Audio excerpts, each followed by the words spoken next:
আজকে আমার আলোচনার বিষয় ১ মাসের মধ্যে পুরুষাঙ্গ মোটা লম্বা হবে ৫ টি প্রাকৃতিক খাবার খেলে। দেশের এবং প্রবাসের ভাই-বোনদের প্রতি সালাম। আসসালামু আলাইকুম। আমি প্রভাষক ডাক্তার রিক্তা পারভীন, হোমিওপ্যাথি এবং আয়ুর্বেদিক চিকিৎসক। অনেকে ওষুধের প্রতি অ্যা আস্থাটা হারিয়ে ফেলে।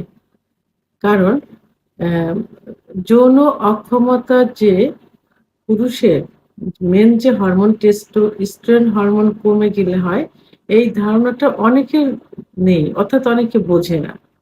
সবারই ধারণা যে হস্তমৈথুন করার কারণে, স্বপ্নদোষের কারণে অথবা প্রসবের সঙ্গে অজানাভাবে ধাতু বের হয়ে যেয়ে মনে হয় যৌন অক্ষমতা হয়। তবে এই ধারণাটা যে একেবারে এ মা ভুল সেটা না। হস্তমৈথুন ইসলামের দৃষ্টিতে সম্পূর্ণ নিষিদ্ধ। তারপরেও মাসে যদি ৩ থেকে ৪ বার করা যায় সেটা কিন্তু কোনো ক্ষতির মধ্যে আসে না। অর্থাৎ সেক্সুয়াল লাইফ এ সেভাবে প্রভাব ফেলে না। কিন্তু যখনই এটা নেশায় পরিণত হবে অর্থাৎ অভ্যাসে পরিণত হবে তখনই কিন্তু ক্ষতিকর। অর্থাৎ যেকোনো জিনিস অতিরিক্ত হয়ে গেলে সেটাই ক্ষতি। তো সেক্ষেত্রে দেখা যায় অতিরিক্ত হস্তমৈথুন, অতিরিক্ত বিছানায় ঘর্ষণ, অতিরিক্ত আ স্বপ্নদোষ, অতিরিক্ত যৌন মিলন ইত্যাদির কারণে কিন্তু যৌন অক্ষমতা আসে। তো এখানে পুরুষের লিঙ্গ নিয়ে যে আলোচনা করব সেটা হলো যে পুরুষের লিঙ্গ সাধারণত বড় হয় কখন? পুরুষের যৌবন শুরু হয় ১২ থেকে ১৩ বছর বয়সে। অর্থাৎ ১৩ থেকে ১৪ এরকমের মধ্যে। তা ১৪ থেকে ১৮ বছর বয়স পর্যন্ত লিঙ্গ বড় হয়। আর ১৮ থেকে ২৫ বছর বয়স পর্যন্ত লিঙ্গ মোটা হয়। তো এই সময়ের মধ্যে চলে লিঙ্গের উপরে বিভিন্ন অত্যাচার। অর্থাৎ যৌন যে অত্যাচারগুলো হয় এর উপর দিয়ে চলে।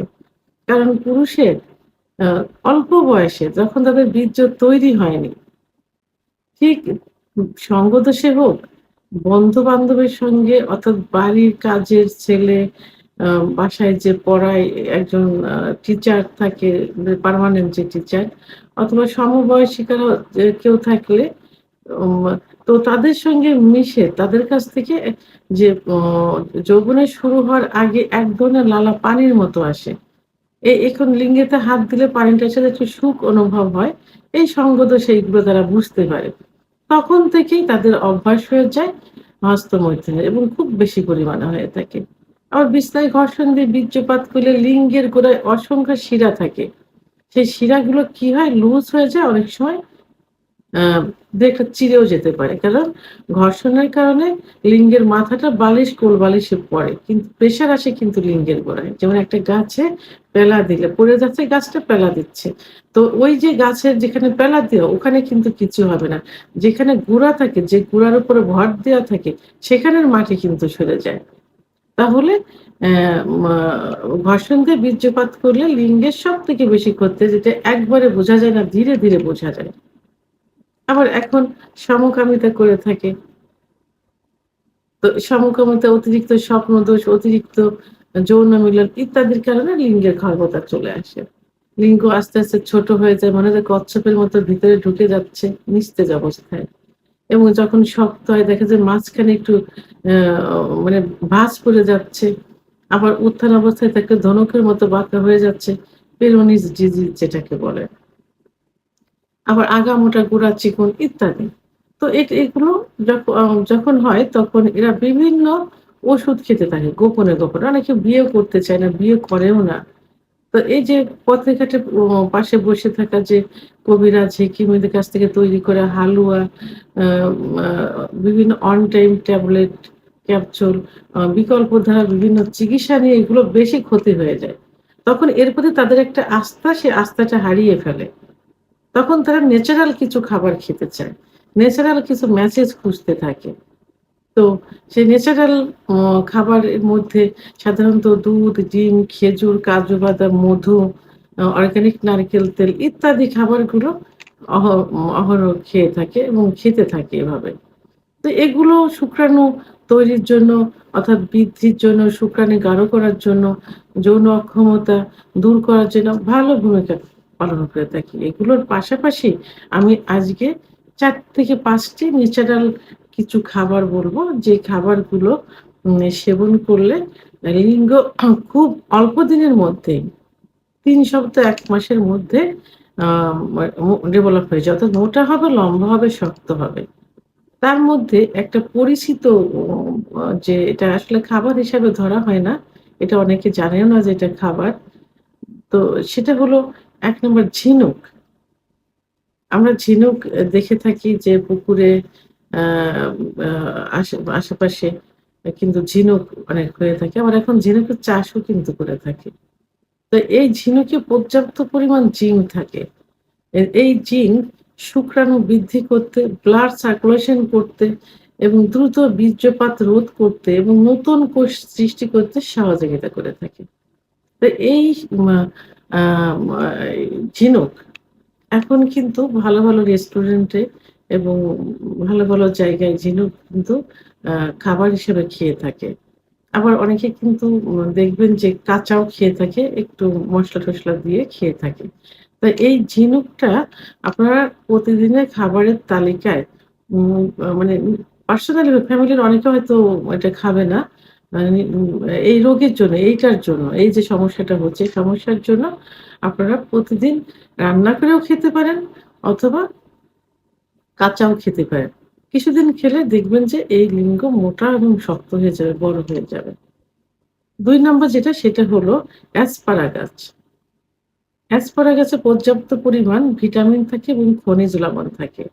ফলিক অ্যাসিড, পটাশিয়াম, ম্যাগনেসিয়াম আ পর্যাপ্ত পরিমাণ থাকে, যেটা শুক্রাণু বৃদ্ধি করতে সহযোগিতা করে থাকে, ব্লাড সার্কুলেশন বৃদ্ধি করে এবং আ আ নতুন কোষ, লিঙ্গের নতুন কোষ তৈরি করে থাকে। লিঙ্গ শক্ত করে, মোটা করে। তো এই অ্যাসপারাগাস এভাবে যদি খাওয়া যায় তাহলে লিঙ্গ খুব অল্প দিনের ভিতরে কি হবে? মোটা হবে, শক্ত হবে, লম্বা হবে। ৩ নম্বর যে খাবার সেটা হলো আ কলিজা। কলিজা কিন্তু খুব পরিচিত একটা খাবার এবং অনেকের কিন্তু খুব প্রিয় খাবার। যখন আ মাংস কিনতে যায় বাজারে, খাসির মাংস, গরুর মাংস, তখন মাংসের সঙ্গে কিন্তু সবাই একটু কলিজা নেয়। আবার অনেকে কি করে ওই শুধু কলিজাও কিনে খেয়ে থাকে। তবে হ্যাঁ, অবশ্যই এটা সংরক্ষিতভাবে যেটা থাকে সেটা খাওয়া যাবে না। এটাতে ক্ষতির পরিমাণ কিন্তু বেশি হবে। কারণ আ বিভিন্ন আ নতুন, নতুন বিভিন্ন রোগও তৈরি করবে। কলিজায় ভিটামিন এ থাকে পর্যাপ্ত পরিমাণে। অথবা আ অর্থাৎ কলিজাতে জিঙ্ক থাকে। আর এই কলিজাতে কিন্তু ব্লাডটা তৈরি হয় কিন্তু। তো এই কলিজা আ যদি এই খাবারের তালিকায় নিয়মিত একটু রাখা হয়, তাহলে খুব দ্রুতই শুক্রাণু বৃদ্ধি পেয়ে যাবে। যৌন ক্ষমতা বৃদ্ধি পেয়ে যাবে, দ্রুত বীর্যপাত রোধ করবে, উত্থানজনিত সমস্যার সমাধান করবে। অর্থাৎ ব্লাড সার্কুলেশনটা বেড়ে যাবে। নতুন কোষ তৈরি করবে। এজন্য টাটকা ওই সংরক্ষণ করে যেগুলো রেখেছে এগুলো না খেয়ে টাটকা কলিজা খেতে হবে। অর্থাৎ এটা আ খাসির, গরুর এই জাতীয় কলিজায় সবথেকে বেশি উপকার আসবে। আরেকটি অ্যা প্রধান খাবার, এই খাবারটি সম্পর্কে সবাই কিন্তু একটু কম বেশি ধারণা আছে এবং অনেকের প্রিয় খাবার। গ্রামে কিন্তু এই খাবারটা বেশি হয়ে থাকে। কারণ মাঠে এর চাষটা হয়ে থাকে বেশি। সেটা হলো মিষ্টি আলু। আমরা সাধারণত গোল আলু খাই। গোল, গোল যে আলু। আরেকটা আলু আছে মিষ্টি লম্বা, যেটা লাল হয়ে থাকে, সাদাও হয়ে থাকে। তো এই আলুতে পর্যাপ্ত পরিমাণে ভিটামিন এ থাকে। তো এই আলু অনেকে পুড়িয়েও খেয়ে থাকে, আবার অনেকে সেদ্ধ করে খেয়ে থাকে। যেভাবে খেয়ে থাকেন না কেন, সিজনালি সময় যদি এই আলুটা খাওয়া যায়, একটু নিয়মিত খাওয়া যায়, তাহলে কি হবে? লিঙ্গের ব্লাড সার্কুলেশনটা বৃদ্ধি পাবে, নতুন কোষ তৈরি হবে, লিঙ্গ শক্ত হবে এবং মোটা হবে। ৫ নম্বর সর্বশেষ যে খাবারটি বলব এটা হলো জয়ফল। জয়ফল কিন্তু খুব ভালো একটা খাবার। আ এখন অনেক এম আ ইস মা যে লিঙ্গের মেসেজের জন্য ওয়েল এবং অনেক অয়েনমেন্ট বের হয়েছে, যেটা তৈরির একটা প্রধান উপাদান কিন্তু জয়ফল।